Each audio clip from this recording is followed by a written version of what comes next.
My name is Rima Mori. It was 21 years old when my life changed in one single night. Today, I want to tell you my story. It is the story of my first night as a wife.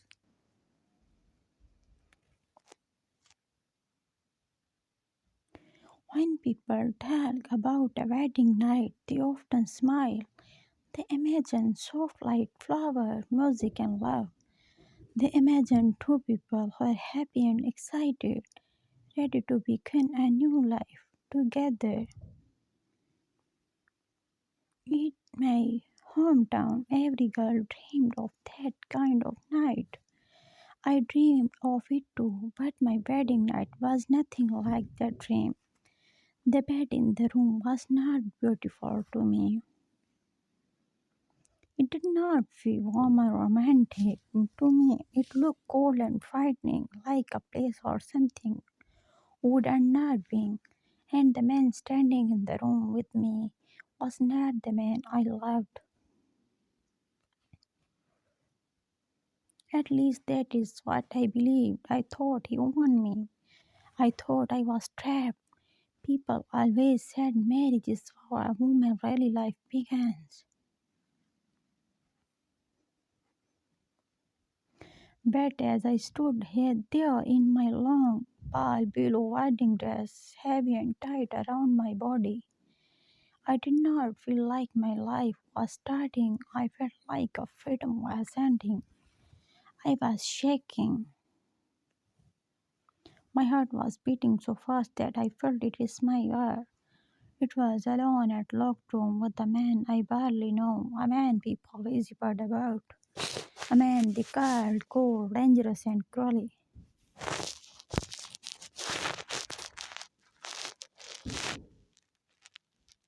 I believed he was a monster. He believes he would hurt me. I was wrong. I was very, very wrong. What happened that night changed everything. I thought I know about men married to love.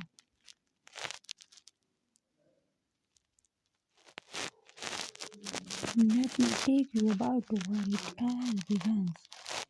It was in 96, 2 weeks before the wedding. It was suddenly because I work at a small bookshop near the town square. I loved that place, the smell of paper and warm cup of tea.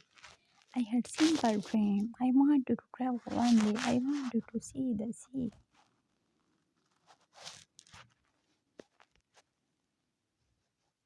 I wanted to fall in love with someone gentle, someone who wrote letter and held my hand.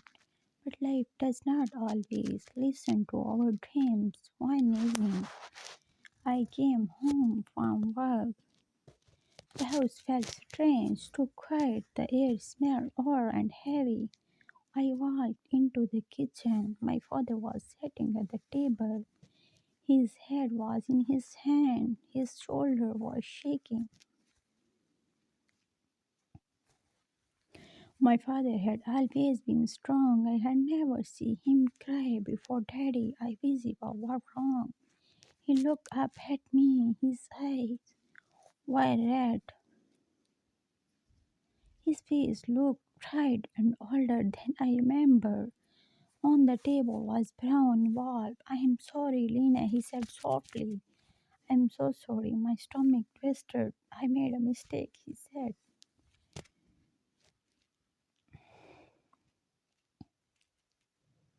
"I gambled. I lost everything. The money, the business, even this house. I feel lazy." "How much?" I asked when he told me about the money. My legs felt weak.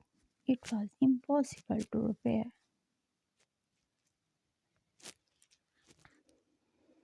"They will take the house," he cried. "But there is one way out." I stayed silent. "A man named Victor Hale." He said he paid the debt. Everyone in our town knew that name. Victor Hale was 31 years old. He was rich, powerful, and respected. People said he was cruel. They said he never smiled. They said he had no heart. What does he want?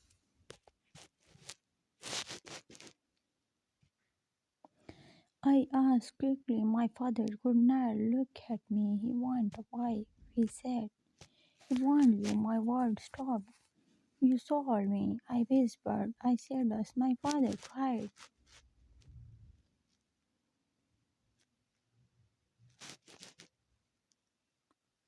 Please, Lona, it is only with dead nights. I cried alone in my room. I wanted to run away, but I looked at my mother. Old photos on the wall. This house was her many memory. So I made a choice. I chose sacrifice. The wedding day came too quickly. It was a warm autumn afternoon. The hall was full of people I didn't know. They smiled, laughed, and drank.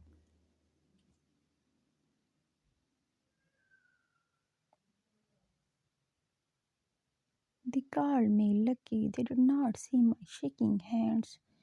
Before the ceremony, Victory Ants came to me.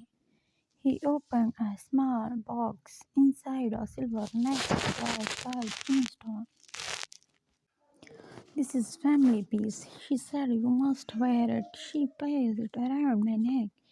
It was heavy gold. It felt like a collar. Victory stood at the light in a dark grey suit. His face was serious.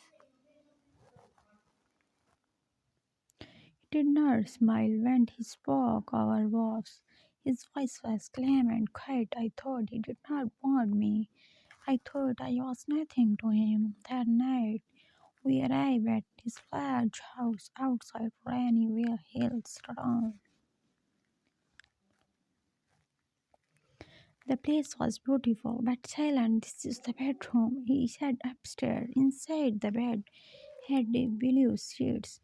To me, they looked fighting. Then I heard it click, lock the door.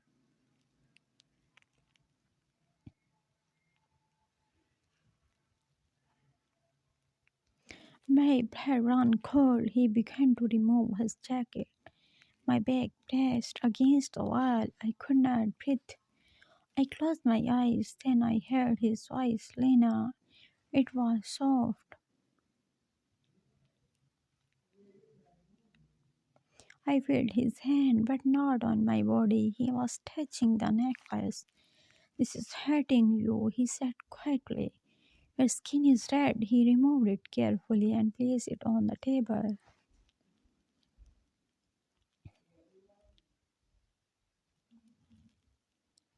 Then he stopped back. Why? I asked in a broken voice. He looked shocked. I did not marry you to own you, he said gently. I marry you to protect you. He told me the trust. My father had refused help unless it came toward marriage. Victor had agreed, believing it was the only way to help with dignity. I was scared too, he admitted.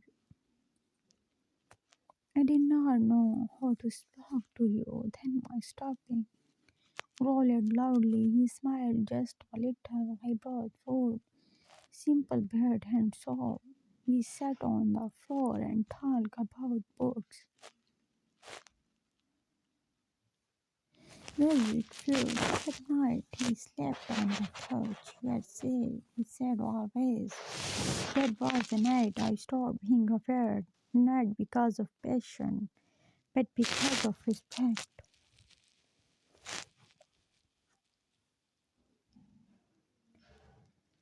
We have now been married over 45 years. He's still gentle, still quiet, still my savior. Please, love does not begin with fear. Love begins with kindness. That was my story.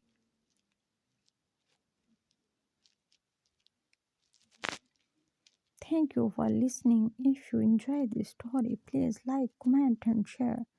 Do not forget to subscribe for more whistling stories.